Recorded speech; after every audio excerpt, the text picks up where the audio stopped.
जी अस्सलाम वालेकुम वीरो साडे देखी ते साडे सुनने वाले वीरां नूं साडे चैनल का नाम है वसीम 115M।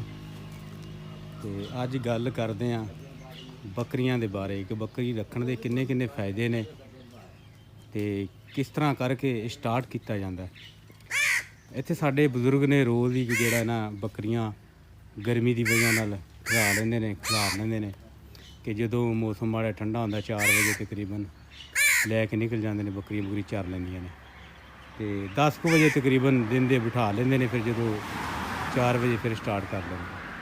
तो दोस्तों गल ये वे कि जानवरों के बारे माशाअल्लाह इन्ना को काफ़ी फायदा है कि तुसी ज़्यादा तो ज़्यादा नहीं तुसी 4 बकरियां तुसी रख लो ना तो 4 बकरियां दे विचों भी इन्ना सारा वाधा ना काफ़ी सारा वाधा बन जाता है।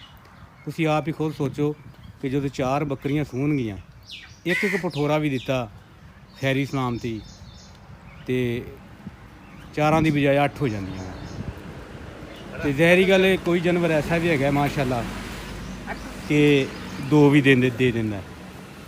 तो इन्हों पालन का आसान जिहा तरीका है कि तुहाडे कोल गुंजाइश हैगी तो तुसीं इन्हां दा जिहड़ा कि दाना जिहड़ा पानी है तुसीं इन्हां दा पूरा करदे रहो। शौक है तुहाडा इन्हों जानवरों नूं जदों भी तुसीं रखना है कि इन्हां नूं इंतहा जिहड़ा इन्हां दा ख्याल करना वा।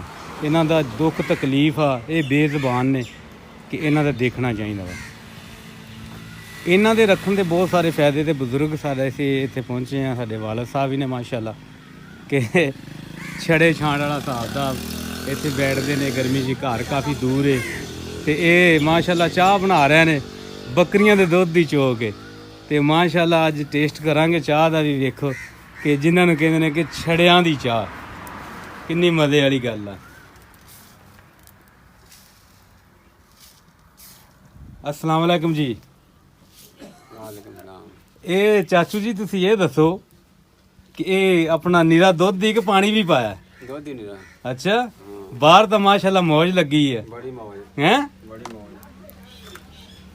ठीक ठीक चलो ठीक है। नीरा दुध ही सानू भी पिलाओगे चाह के नहीं? पीवो जिन्नी मर्जी। हैं? जिन्नी मर्जी पीवो। ठीक हो गया। तो कितना टाइम लग जाएगा?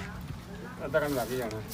चाह ते ठीक है क्योंकि तुहाडे इस पिपल वाले दी बोर्ड दी ਜਿਹੜੀ ਹੈ ਨਾ ਇੱਥੇ ਸਾਡੇ ਬਜ਼ੁਰਗਾਂ ਦੀ ਜਿਹੜੀ ਚਾਹ ਹੈ ਨਾ ਆਪ ਦੇ ਵਾਸਤੇ ਪੀਣ ਵਾਸਤੇ ਵਿਕਾਊ ਵਾਸਤੇ ਨਹੀਂ ਬੜੀ ਸਾਰੀ ਮਸ਼ਹੂਰ ਆ ਕਿ ਇੱਧਰ ਬੈਠੇ ਸੀ ਗੱਲਬਾਤ ਕਰਨੀ ਥੋੜੀ ਜਿਹੀ ਮਸਰੂਫ ਆ ਬਜ਼ੁਰਗ ਸਾਡੇ ਵਾਲਦ ਸਾਹਿਬ ਸਾਡੇ ਮਾਸ਼ਾਅੱਲਾ ਤੇ ਉਹ ਚਾਹ ਬਣਾ ਰਹੇ ਨੇ ਤੇ ਇੱਧਰ ਸਾਡੇ ਬੈਠੇ ਨੇ ਸਾਡੇ ਵੱਡੇ ਤੇ ਇਹਨਾਂ ਨੇ ਮਾਸ਼ਾਅੱਲਾ ਇਹਨਾਂ ਦੀ ਉਮਰ ਬੀਤ ਲਈ ਹੈ ਮਾਸ਼ਾਅੱਲਾ ਇਸ ਜਾਨਵਰਾਂ ਦੇ ਬਾਰੇ। आओ इन्हों को कुछ सवाल जवाब करने हैं। अस्सलाम वालेकुम। वालेकुम सलाम। की हाल चाल है जी? ठीक ठाक अपना सुनाओ। ठीक ठाक जे और भाव फकीर सैन ठीक है। और चाचा रमज़ान ठीक हो? अच्छा ये माशाल्लाह स्टार्ट बकरी रखना जिहड़ा हुंदा वा हाँ जी हाँ जी। ये किन्नियां बकरियां स्टार्ट लिया जावे? स्टार्ट ते बकरियां तुसीं 10 ला कर लो।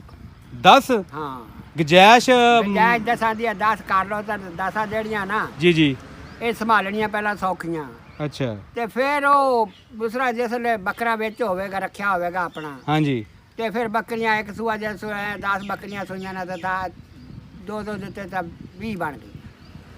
10 ਬੱਕਰੀਆਂ ਨੇ 2 ਬੱਕਰੇ ਦਿੱਤੇ ਅੱਛਾ, ਉਹ 20 ਇੱਕ ਇੱਕ ਦਿੱਤਾ ਤੇ 20 ਬਣਨੀਆਂ ਵਾ। ਚਲੋ ਇੱਕ ਇੱਕ ਇੱਕ ਇੱਕ ਦਿੱਤਾ ਤੇ 20 ਬਣਨੀਆਂ ਵਾ। ਜੇ ਮਾਸ਼ਾਅੱਲਾ ਉਹਨਾਂ 10 ਬੱਕਰੀਆਂ ਨੇ 2 ਜਾਨਵਰ ਦਿੱਤੇ ਲੈ ਲੀਆਂ ਜਿਹੜਾ ਉਹ ਤਾਂ ਜਾਨਵਰ ਬਣਨੇ ਨਾ 20 ਇੱਕ 2 ਦਿੱਤੇ 20 ਉਹ 30 ਬਣ ਗਿਆ ਮਾਸ਼ਾਅੱਲਾ।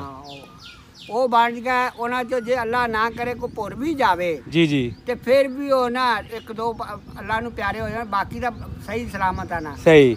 ਉਹ ਜਿਸਲੇ ਕਿ ਪਾਲ ਜੀ।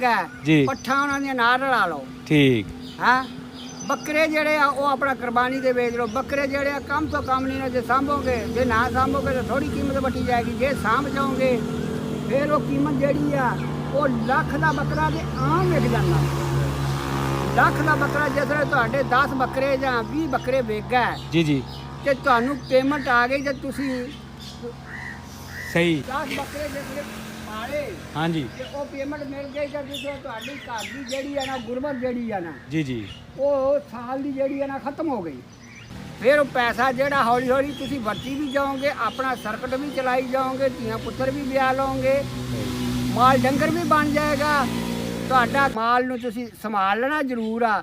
ਉਹਨੂੰ ਗਿੱਲੇ ਥਾਂ ਨਹੀਂ ਰਹਿਣ ਦੇਣਾ, ਉਹਨੂੰ ਸੁੱਕਾ ਥਾਂ ਵੀ ਦੇਣਾ। ਇਹ ਸੁੱਕੇ ਥਾਂ ਤੇ ਰਹਿਣ ਵਾਲਾ ਮਾਲ ਆ। ਅਗਰ ਗਿੱਲੇ 'ਚ ਕਰੋਗੇ ਜੀ ਮਾਲ ਨੂੰ ਪਿੱਸੂ ਪੈ ਜਾਣਗੇ ਪੈਰਾਂ 'ਚ। ਠੀਕ ਹੈ। ਥੱਲਿਓਂ ਸੁੱਕਾ ਹੋਣਾ ਚਾਹੀਦਾ, ਗਿੱਲਾ ਨਹੀਂ ਹੋਣਾ ਚਾਹੀਦਾ। ਇਹ ਗਿੱਲੇ ਤੋਂ ਤਾਂ ਐਦਾਂ ਚੱਲਦਾ ਮਾਲ ਵੀ, ਕੀ ਕਹਿਣ ਦੀ ਗੱਲ ਆ। ਤੇ ਅੱਜ ਕੱਲ ਭਾ ਫਕੀਰ ਸੈਨ ਜਿਹੜੀ ਆ ਮੋਗ ਜਾਨਵਰਾਂ ਨੂੰ ਲੱਗ ਰਹੀ ਹੈ, ਇਹਦਾ ਕੀ ਹਿਸਾਬ ਇਹ ਕਿਤਾਬ ਹੈ? ਮੋਗ ਲੱਗ ਰਹੀ ਹੈ ਜੀ। ਕੱਚਾ ਪੱਠਾ ਹੁੰਦਾ ਅੱਜ ਕੱਲ। ਅੱਜ ਕੱਲ ਪੱਠਾ ਕੱਚਾ ਹੁੰਦਾ। ਕੱਚਾ ਹੁੰਦਾ ਜਿਹੜਾ ਫੁੱਟਦਾ ਨਾ ਘਾਹ, ਉਹ ਵੀ ਕੂੜਾ। ਹਾਂ ਠੀਕ ਹੈ। ਜਿਹੜਾ ਵੀ ਘਾਹ ਪੱਠਾ ਫੁੱਟਣਾ ਨਾ, ਉਹ ਕੂੜਾ ਵਾ, ਉਹ ਜਾਨਵਰ ਖਾਂਦਾ। ਅੱਛਾ। ਉਹ ਖਾਂਦਾ ਜਿਸ ਵੇਲੇ ਤੇ ਉਹ ਫਿਰ ਨਾ ਮੇਦਾ ਕਮਜ਼ੋਰ ਹੋ ਜਾਂਦਾ। ਉਹ ਫਿਰ ਨਾ ਜ਼ਿਆਦਾ ਖਾਦਾ ਨਾ ਤੇ ਉਹ ਫਿਰ ਮੋਖ ਲੱਗ ਜਾਂਦੀ। ਮੋਕ ਲਾਈ ਇਹਨੂੰ ਹਟਾਇਆ ਜਾਵੇ, ਠੀਕ ਰਹਿੰਦਾ ਕੀ? ਇਹਨੂੰ ਦਵਾਈ ਇਹਨੂੰ ਕੋਈ ਨਹੀਂ ਮਿਲਣੀ ਜੀ। ਇਹ ਜਿਸ ਤਰ੍ਹਾਂ ਦਵਾਈ ਇਹਦੀ ਇਹ ਹੀ ਆ ਵੀ ਇਹਨੂੰ ਨਾ ਖੁਸ਼ਕ ਸ਼ੈ ਖਵਾਈ ਜਾਏ।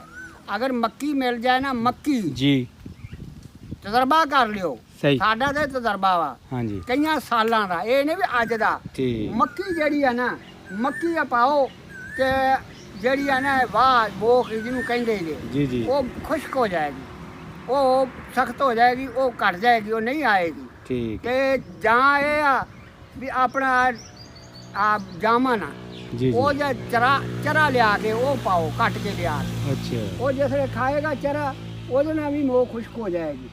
ਇਹ ਠੀਕ। ਦੋ ਜਿਹੜੇ ਕੰਮ ਆ ਨਾ, ਇਹਨਾਂ ਜੀ। ਦੋਵਾਂ ਕੰਮਾਂ ਨਾਲ ਮੋਹ ਖੁਸ਼ਕ ਹੋਏਗੀ। ਅਗਰ ਤੁਸੀਂ ਜੇ ਹੋਰ ਕੋਈ ਦਵਾਈ ਦਿਓਗੇ, ਦਵਾਈ ਹੁੰਦੀ ਆ ਗਰਮ, ਠੀਕ ਹੈ। ਉਹਦੇ ਨਾਲ ਜ਼ਿਆਦੀ ਲੱਗੇਗੀ। ਜ਼ਿਆਦੀ ਲੱਗਣ ਦੇ ਬਜਾਏ ਜਾਨਵਰ ਦਾ ਮਰਨ ਦਾ ਡਰ ਹੋ ਜਾਂਦਾ। ਉਹ ਬੰਦ ਨਹੀਂ ਹੁੰਦੀ, ਉਹ ਖੁਸ਼ਕ ਨਹੀਂ ਹੁੰਦੀ। ਠੀਕ ਹੈ। ਤੇ ਅਸੀਂ ਜਾਣੇ ਡਾਕਟਰਾਂ ਕੋਲ, ਡਾਕਟਰ ਤਾਂ ਅਗਲਿਆਂ ਦਾ ਪੈਸੇ ਲੈਣੇ ਹੀ ਲੈਣੇ ਆ। ਉਹਨਾਂ ਦੀ ਤਾਂ ਦੁਕਾਨਦਾਰੀ ਆ। ਉਹ ਤੁਹਾਨੂੰ ਦਵਾਈ ਦੇ ਦੇਣਗੇ, ਟੀਕਾ ਲਾ ਦੇਣਗੇ। ਉਹ ਇੱਕਦਮ ਮੋਕ ਜਿਸ ਵੇਲੇ ਬੰਦ ਹੋ ਜਾਂਦੀ ਆ, ਉਹ ਮੋਕ ਬੰਦ ਹੋਣ ਨਾਲ ਜਿਹੜਾ ਨਾ ਉਹ ਫਰੇਵਾਂ ਚੜਦਾ, ਜਾਨਵਰ ਧੌਣ ਭਰਨੇ ਜਾ ਪੈਂਦਾ। ਉਹ ਜਿਸ ਵੇਲੇ ਧੌਣ ਭਰਨੇ ਗਿਆ, ਉਹ ਬੋਲਿਆ ਤੇ ਛੁਰੀ ਉਹਦੇ ਸਹਾਣੇ ਰੱਖ ਲਓ, ਫਿਰ ਉਹ ਤਾਂ ਹਲਾਲ ਹੀ ਕਰ ਸਕਦਾ, ਉਹਨੂੰ ਹੋਰ ਕੁਛ ਨਹੀਂ ਕਰ ਸਕਦਾ।